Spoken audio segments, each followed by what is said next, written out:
Hello and welcome to the Business of the Business podcast. I'm your co-host, JP John Poz from the Two Man Power Trip. Of course, joining me is the financial wrestling genius himself, Mr. Lavie Margolin. Lavie, how you doing today, sir? Hey, John, I'm doing well. I had this idea, having watched the death of WCW, that I would wear a Goldberg t-shirt and everyone would see my support. And then I realized I'm looking at the screen here. No one can see it. So I don't know if there we go. Goldberg. Let's point it this way. A classic old school Goldberg t-shirt. Wanted to show my support. He's getting a lot of crap this Yeah. week. Not absolving him of whatever happened with Bret Hart, but I do want to show my support.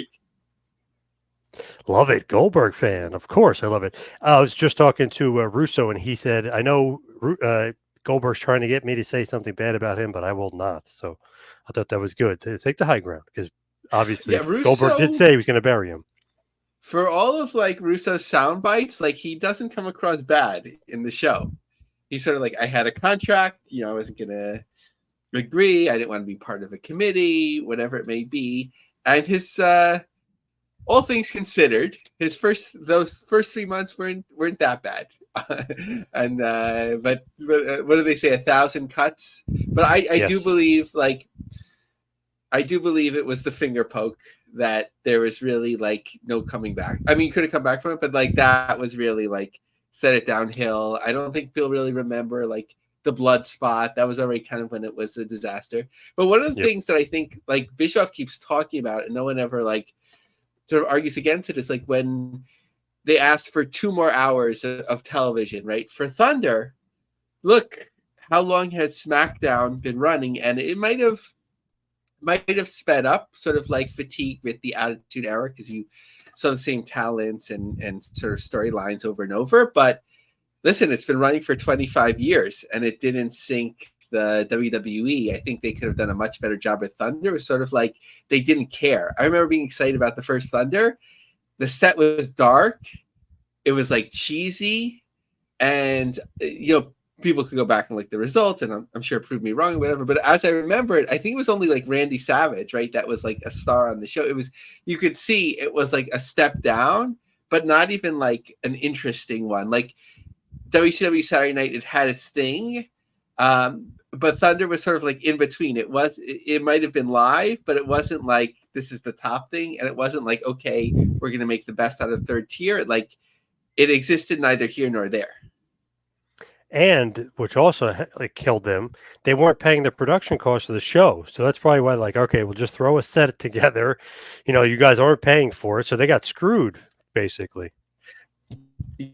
Yeah, that was see like the executives confirm that because like and what people had said, which would be like if Turner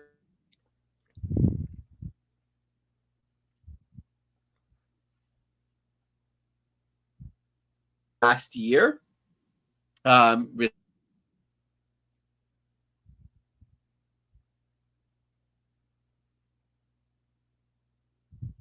high ratings, it should have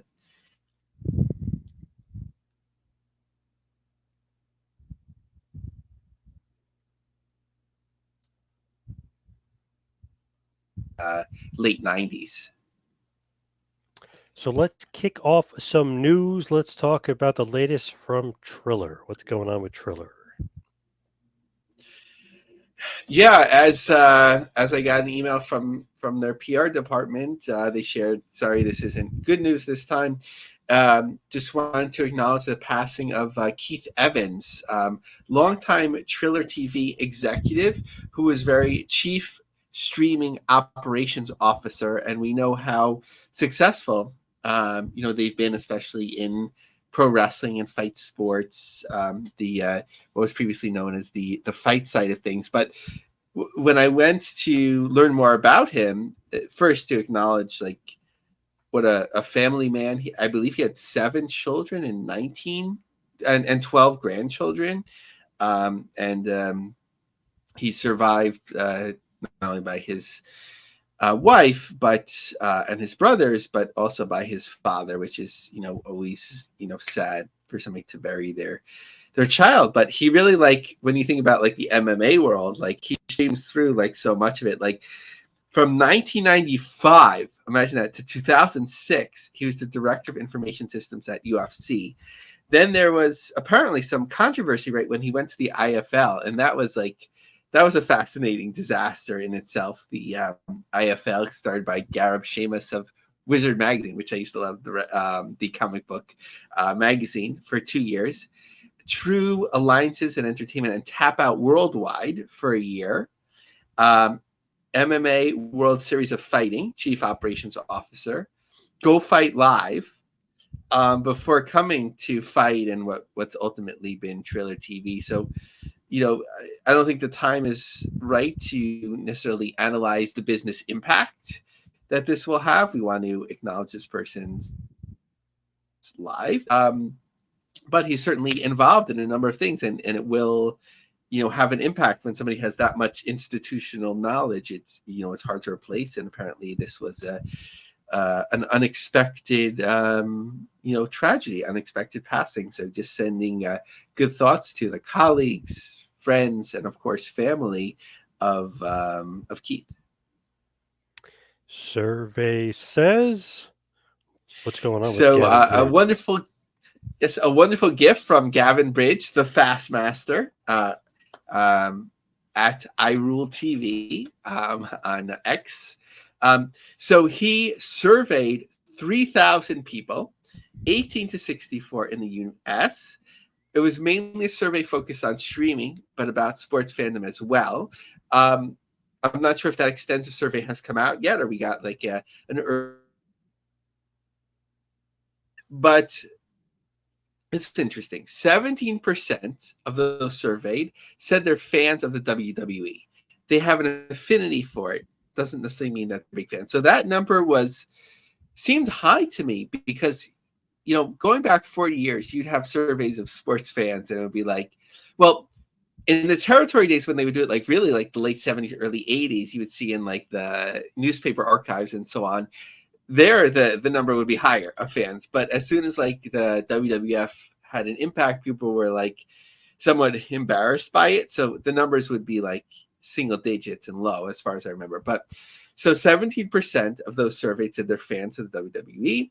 This breaks out to 20% of 18 to 34s, 17% of 35 to 49s, and 10% of 50 to 64s. I would actually have thought it'd be in reverse.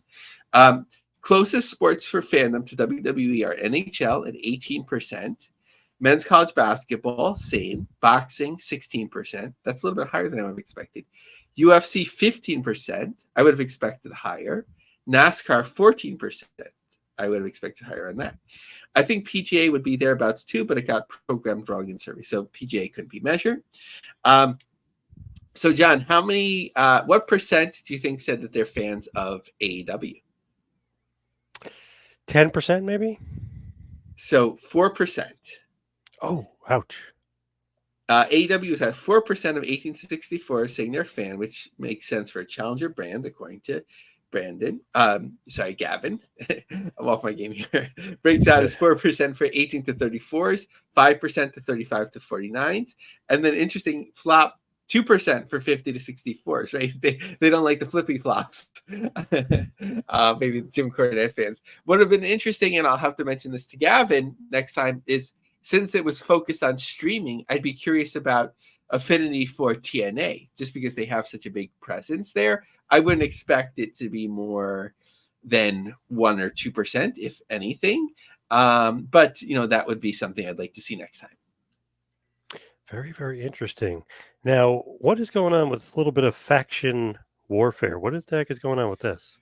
So, we see these affiliations in pro wrestling from time to time, like obviously with New Japan, right when AEW started, right, they're like, we're loyal to Ring of Honor. So they didn't even want to consider AEW, and they'd only work with CMLL, right? Like you'd have these sort of things. So we're starting to see these things, especially on the WWE side, break out a little bit more as well. So of course, with AEW, they're pretty much set. Basically, worldwide, as far as I'm aware, the second, third, fourth, and maybe fifth, depending on how you measure things. Well, actually, probably AAA is ahead of some of that, but really some of the biggest brands. I wouldn't consider them outside of AEW challenger brands to WWE because they're really the biggest brands in their own market. So obviously you have the AEW, CMLL, New Japan Alliance, and Stardom comes with New Japan, and that's getting a bigger presence. Somebody that tweeted about this, they sort of broke AAA out on the other side, but that's not yet clear, right? Because AEW still works with AAA as far as I'm aware. Even on this Worlds Collide show, right? It's okay for AAA wrestlers to be on CMLL as long as they're not wrestling each other. So that's one side. The WWE side is where you're starting to see more action, and it's really based on, for the most part, sort of like corporate relationships. So WWE is working with Cyber Fight because one of the doors was open because they work with Abema that owns Cyber Fight. That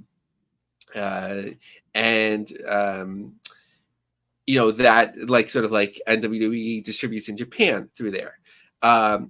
Same with TNA in that TNA uses WWE's corporate parent as a streaming host. So, that door is open there. Marigold is an interesting one in that there's, this relationship being developed. We're starting to hear about AAA more. We know that, or it's been reported that WWE wants to work with someone in Mexico. AAA is obviously a natural partner, and maybe they'll do something with NXT. Seems to be going very nicely with TNA thus far, and WWC as a potential partner with WWE in Puerto Rico, and that's, as far as I'm aware, that's been on and off with the Colognes for years. I think IWA is still around, and they've had a relationship with them, but it's it's not what it once was. Neither is WWC, but sort of these relationships. Sometimes there's like more being made out of it than there is, meaning that. So if WWE gets paid to send the talent to Noah, then that's revenue, or Marigold, or has some talent crossover. It's not like sometimes people think like WWE blessing a company will make them as big a company. But the way that I look back on it is, at the end of the day, was it like a big deal for WWE to work with USWA, Smoky Mountain, ECW? In some ways, like for USWA, I was actually reading the Observer yearbook from '93 because I like to read about sometimes bad news, but some really great gates early on, and then it petered out. But like just blessing a company by dealing with them, it's usually the bigger company that benefits more at WWE and AEW than just the exposure that others may get. So what's going on with New Japan Pro Wrestling? What's the latest? So firstly, New Japan continues to build its international distribution. Sometimes it doesn't mean that they've never been there before, but replacement or whatever it may be. So obviously we know that they're in the US on Access TV, which I'm curious to see if that'll be renewed. I was kind of surprised it was last time, just because they obviously already have TNA at their disposal, which, if they expanded an hour or they wanted to use classic content, I think that would do as well, if not better, than New Japan, but it gives them a different flavor to work with. They're on in India, I forget what it's called now, but the previously named Eurosport, which carries some of these different promotions, also AEW, I think, and here in the UK. So New Japan Pro Wrestling expands UK distribution via Extreme Channel on Freeview. The channel's launch coincides with a new major UK exclusive programming partnership with New Japan. They'll bring their biggest monthly events to the channel, featuring some of the most celebrated names in pro wrestling. This upcoming Dominion 2024 event takes place from its traditional home in the shadows of the famous Osaka Castle. 6 championships will be on the line, and it was broadcast on June 14th at 8 p.m. Now, looking at their events, so most purely as sort of like looking at New Japan, the US event would be the Capital Collision show on August 30th. Took a while for those tickets to come out. Not necessarily flying out of the gate, but really have to see by the end of things. But tickets distributed 861 in a 2,778 setup for that. July 13th is their Fantastic Mania show, which is of course, the team up with CMLL in a gym in San Jose. I think they had wanted to use their regular venue, but maybe didn't secure it early enough or were bumped, whatever happened, that there's a comedian using it now. But it's going to be in a school gym, but they're charging a lot for tickets. So about half the tickets still remain, maybe a little bit more than that.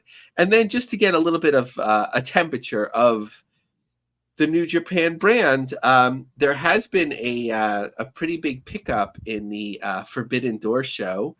June 30th, 8,392 tickets were distributed as of a week ago from WrestleTix, so obviously that would have increased. And now MJF is on the card. So I think that, depending on if they can exceed their setup, I think that they may exceed it. There's not a lot of time left, but MJF in Long Island again, if they can get the press that they need, he's not in the same position last time that he headlined a show that sold out, but that's just certainly helped with ticket sales. So what seemed not great at first in terms of testimonial to this continued Forbidden Door branding has certainly picked up, and I still see it as a positive. Interesting. Excuse me. That Roosh versus MJF, which was rumored to be on the pay-per-view, was on Dynamite last week, commercial free, to kick off the show. The old rumor is from obviously Meltzer and Alvarez that Roosh was not allowed on the card by CMLL, so they had to do his match basically on Dynamite, and then they changed MJF's match on the pay-per-view Forbidden Door to be versus Hechicero, who's obviously CMLL star. So very interesting stuff over there by AEW.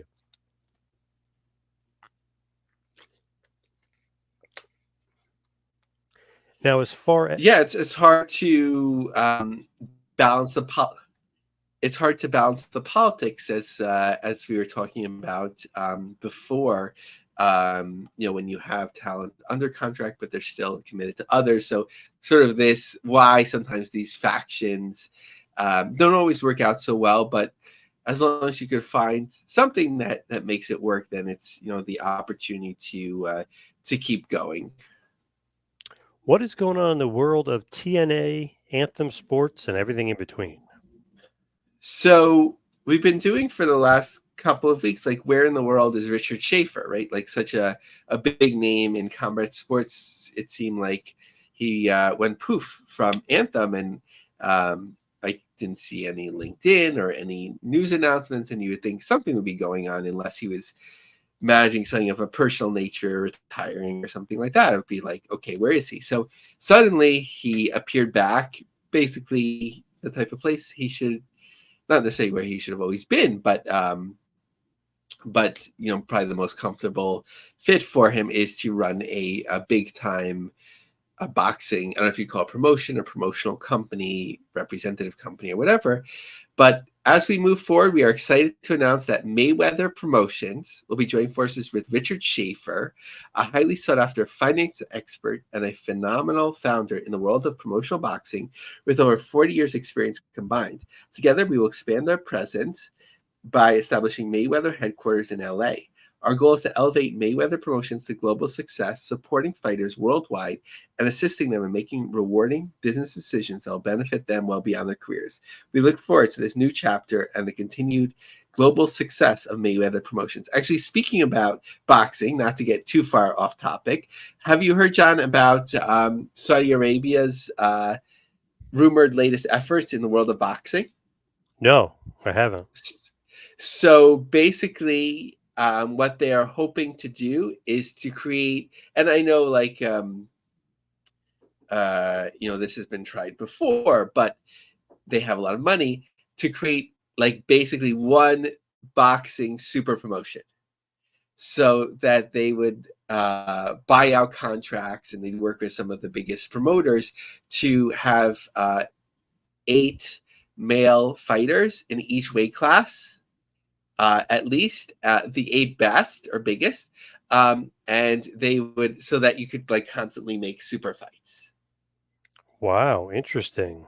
About time they did something like that. There's way too many boxing promotions out there, and they're too splintered.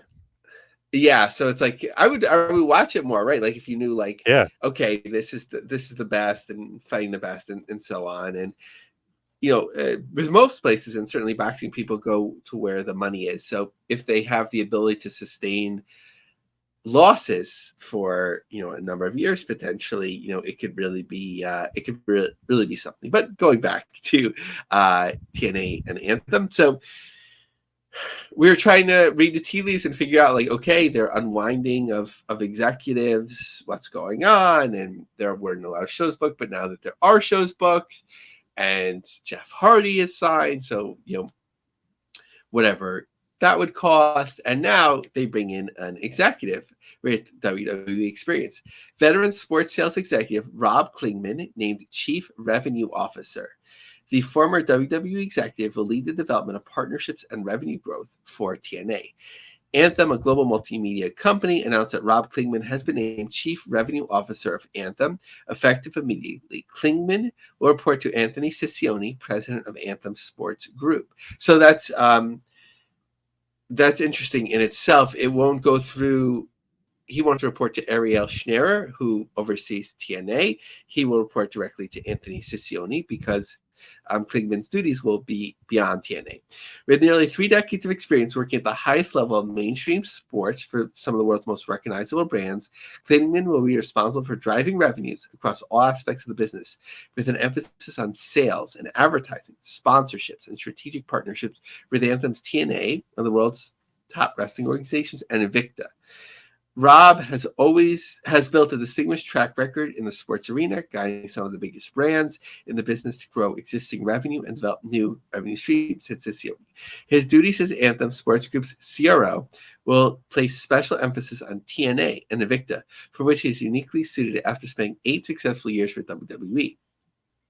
His professional wrestling prowess and sports industry relationships will prove vital as we continue to create and cultivate new areas of growth. Additionally, Klingman will lead revenue growth for TNA and Invicta's multiple revenue streams, including Fast, TNA Plus, pay-per-view, social media, merchandise, and more.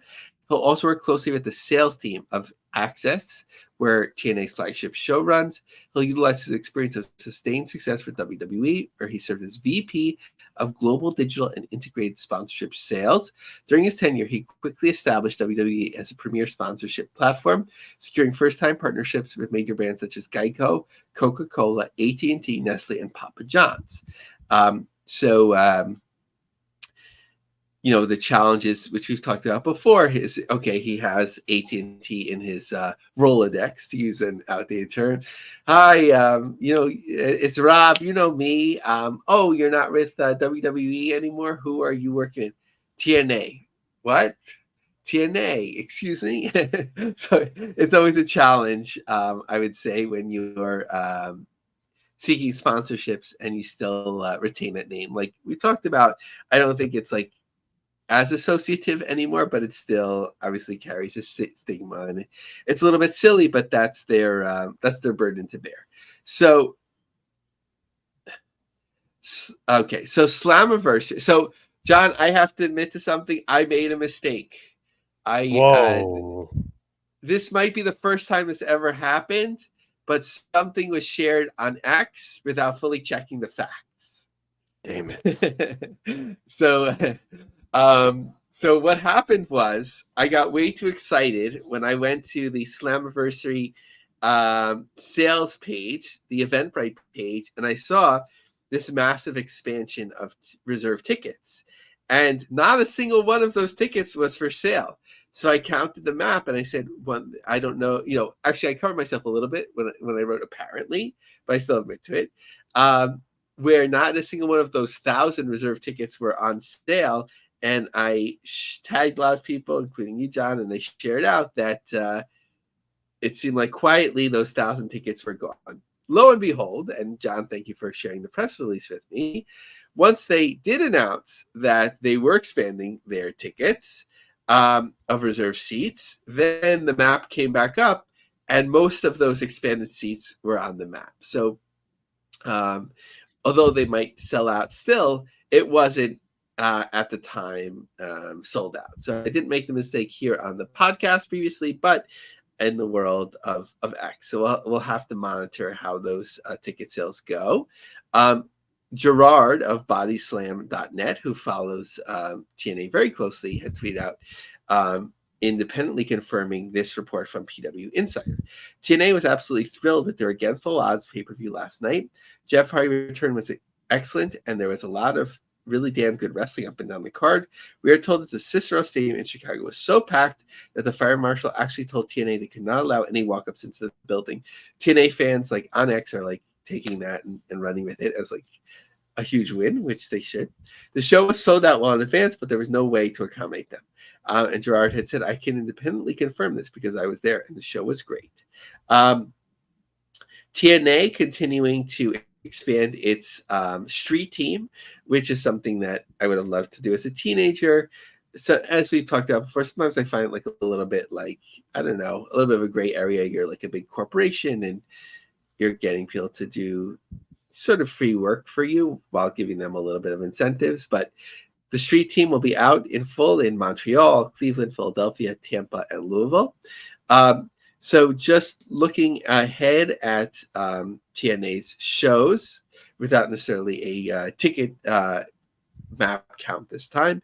Of course, in Philly, 2300 Arena, June 28th and 29th, Slammiversary on July 20th, followed by a taping in Montreal on 8/2 and 8/3 in Tampa, on 8/30 and 8/31 in Louisville, on 9/13 and 14 in Cleveland, and then a show just announced in South Carolina towards the end of September. I'm not sure if there was a venue listed, but there's been references to a show there as well. What is going on in the world of GCW Game Changer? So their show that took place on Saturday, June 15th or 16th. Sorry, I'm trying to figure out what the date was. The 15th at the UCC. So I was kind of following it where they'd be like 5 tickets left, 4 tickets left. And then I would go to their event page. I'd be like, aha, I see that there's 10 general admission tickets left. But those things blink on and off. But it was announced as another sold out show. And I, no reason not to believe that it was. So I believe it's 8 shows in a row in LA. Sometimes I think about, and Brett has talked about on this program, how good a venue it is for them, that it's a lucrative venue for them. So you don't necessarily want to change things when it's working, but I'm wondering, like, if they brought a big show to LA, how well, they would do. The show in Denver on June 14th, in terms of at least looking at the ticket sales map prior, it was just, I believe, 3 rows deep plus general admission, and there was just 1 ticket left in the second and third row. And then Phoenix was a small venue as well, and that was just standing room open, although they had announced that the show was packed. So that might have been packed out by the time that it occurred. Ticket sales picking up for their first show in Houston, which is Zilla's sort of return to the market. I believe that's his home base, but also training with Booker T's ROW and appearing with them a couple of times. So a smaller setup, but general admission available. Tickets picked up for that. In Dallas on the 29th, there was plenty of third row tickets left.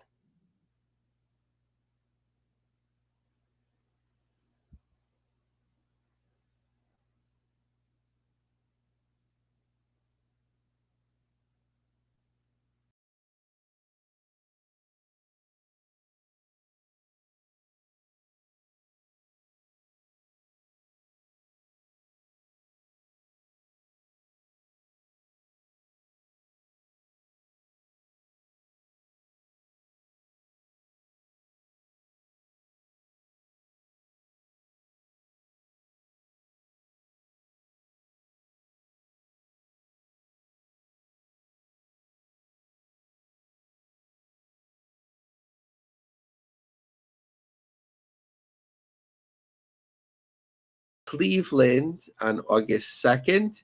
Has most of the lower bowl gone, but plenty of tickets outside of that in a big venue. GCW is always running, which is good, but just to run through their schedule again. In Texas, Houston, and Dallas on the 28th and 29th. In Toronto and Montreal on the 5th and the 7th of July. I'm not sure if we'll see another backyard July 4th show announced at some point. Usually that's announced at the last minute because they don't sell tickets for that. July 18th and 19th in Louisville and Sauget, Illinois. On July 20th in Indianapolis. On July 28th in New York, Brooklyn, for the Barnett show. On August 2nd in Cleveland. August 4th, the House of Independence show.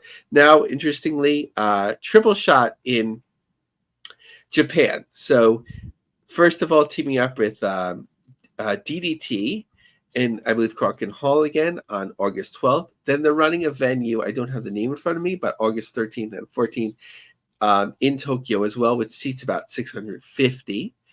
They've already announced back to LA on August 17th, No Signal in the Hills. I don't believe tickets have been on sale yet for Salt Lake City on August 18th. The Homecoming Weekend in Atlantic City, August 24th and 25th to cap off the summer. Then into the fall, Detroit, Rochester, and Honolulu in November should be really interesting as well. Man, just to throw this out there, because as we're recording, the rating just came out for AEW. Just want to bring this up. Oof. I don't know if you saw this or not, Lavie. Dynamite, June 19th, 502,000.16 in the 18 to 49 demo. The lowest rating for Dynamite ever. The lowest 18 for 49 for Dynamite ever. So not good there. Not good news for AEW. Yeah, I'm processing it. I did not see that yet. Probably have an email from Brandon with the WrestleNomics breakdown, but 519. I'm wondering if that's. It sounds like something is off. I'm not making excuses for them or whatever, but right, like what were they doing the weeks before? Like 681.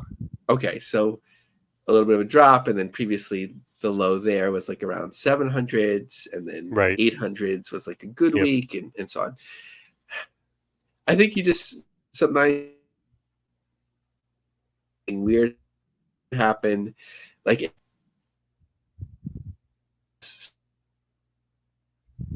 before we got used to lower numbers. The Friday night rating of like in the 500s wasn't either. But yeah, especially when you're I think the main thing is to see, like, was this a trend? Will this be a trend, or was this like an aberration? Was there any? I don't think there was like anything major, like in terms of sports competition or anything that night, right? The NBA finals were over on Monday, and it should have been a quiet night. I guess right. There's always the excuse. It was hot. people didn't want to be indoors, but that one helped. But yeah, we'll have to see. Like as a broadcast journalist, I don't really like. Sometimes people say like you have to root for the companies. Like, not that I don't care, because I have friends at AEW, and people have jobs related to that. But I don't like, I don't root for anyone to have like a higher rating, or like root against someone to have a lower rating. It is what it is. But like you just have to see, like, is this a one-off, or like will this continue? Because did you watch the show? Was there something like especially unappealing about it? No, nothing at all. MJF versus Roosh was good. The main event was Pac versus Claudio. I mean, pretty good. Maybe that's not a big enough draw, maybe for some people, but I don't know. I didn't mind the show. Mina Shirakawa and Tony Storm had a pretty good segment, so I didn't think it was that bad of a show. Yeah, so maybe something was just off. I mean, I have some, like, not personally, but just like something about Pac doesn't appeal to me at all. I don't know why. It's just like, certain talents. You're just like, and then I'm like, oh, I love Sid Vicious, and people are like, what? Like, so everyone has their thing. But obviously, I don't think Pac is a rating seller. People used to blame MJF for like business not being great, like when he was champion, but I don't think he's going to sink the rating. Obviously, he has, I would assume, more appeal for people to tune in. So we'll have to wait and see. And the reaction on X and social media should be interesting as people go banana. What's his Yeah. name at Forbes will probably be in delight. Alfred Yes. Kanoa. Yes. What's going on in the world of MLW right now? So not too much. I would say churning along. Blood and Thunder on July 12th. Looking at the patterns again, they've moved a few rows of seats likely, and then some haven't been put on sale. So we'll have to see as that expands. Summer of the Beasts back to their usual venue in Queens.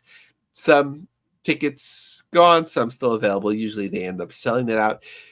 Center Stage is interesting because I believe last time that they had just a very limited number of reserved tickets and then the rest was GA. But now that they've um, sold out last time, they put a number. Basically, the whole venue has reserved tickets. I don't know if the prices are higher for comparison, but interesting to see how that turns out in September 14th. And then back to Cicero Stadium on November 9th. Still some, right? The last time it was announced that was the fastest selling ticket. And then obviously they did really well.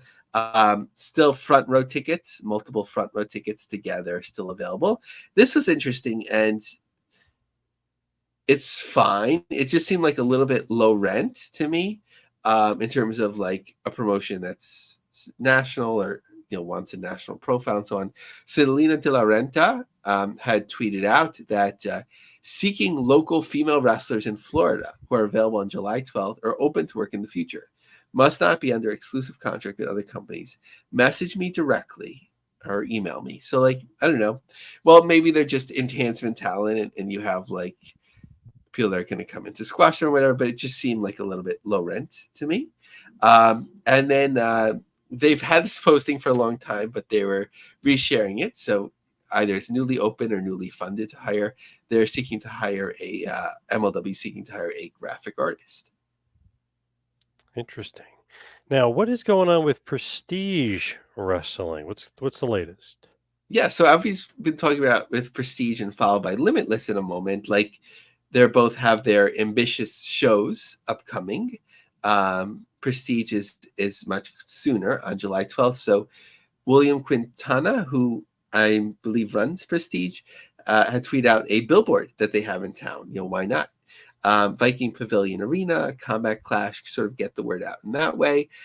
Just looking at the map now, a fair amount of the better seats are gone, and a fair amount of the less expensive seats are still there. So in a venue that could do a few thousand, maybe they'll end up with like a half house, which is, depending on their cost, not a bad place to be. But maybe they'll get some local publicity and so on as it gets closer to the event. So something to watch. What about Limitless? You mentioned Limitless. What's going on with them? Yeah, so Limitless Wrestling, theirs is not till late August, as we've talked about extensively. And in terms of like closer to ringside, around half of those tickets are gone, and then like some of the like the front of the next tier of seats are gone, but then the rest remain.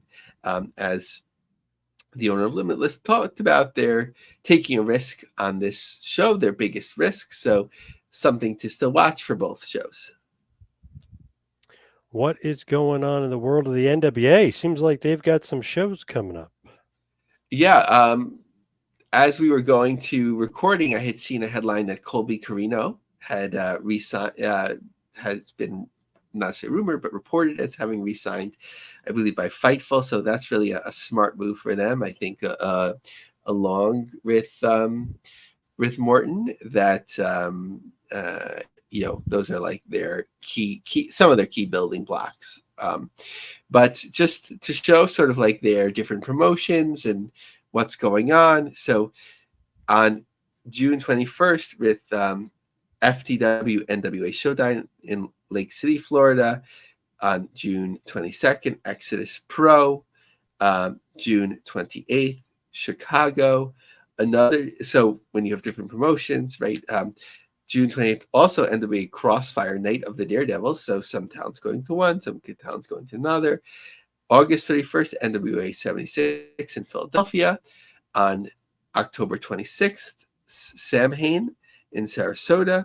And on December 14th, as we've talked about a lot in Dothan, Looks That Kill. Interesting stuff from the NWA. What about ACW, Appalachian Championship Wrestling? They got something interesting coming up. Yeah, so this is just sort of like indicative of like grassroots looking for different ways to make money as a promotion. So they've grown their relationship with Buffalo Wild Wings. Appalachian Championship Wrestling will host a free show Thursday at Buffalo Wild Wings across from the Crossgates Mall. Fans are encouraged to bring their own chairs for the outdoor show. HW's annual Buffalo Wild Wings tour has become a hit for indie wrestling fans. This is our fourth season of doing them. Founder Chris Hughes said, "We do 2 shows at each Buffalo Wild Wings location between June and the 1st of August while school's out. We do 2 in Charleston, 2 in La Crosse Lanes, and 2 in Beckley." So I guess that's a total of 8 or 10, mixing up which city and so on. But obviously, whatever site fee that they're getting, it's a cost that you can control and keep things going as a promotion. And finally, just a little quick hit: Enjoy Promotions that tweet out their attendance. Enjoy Wrestling tweeted out, "Thank you to everyone who came out on Sunday and made our Stage AE debut a success. 694 people watched Enjoy Immaculate live, shattering our previous attendance record. New champions, incredible performances, and our most elaborate production ever." Nice. I love that. Not good news, of course, on the AEW ratings, but hopefully back to normal next week, or at least somewhat back to normal like next week. Well, let's head towards the plugs. You can follow me on Twitter and Instagram at 2Man Power Trip. How about you, Lavie Marg? Yeah, follow me on X, LAVIEMARG. Check out my long form articles, LionCubJobSearch.com, and check out our LinkedIn group, The Business of the Business Pro Wrestling Industry, including job openings. Great stuff as always, Lavie. Thank you, everybody out there, for listening. See you right back here next week for a little business of the business. We'll see you next week, folks.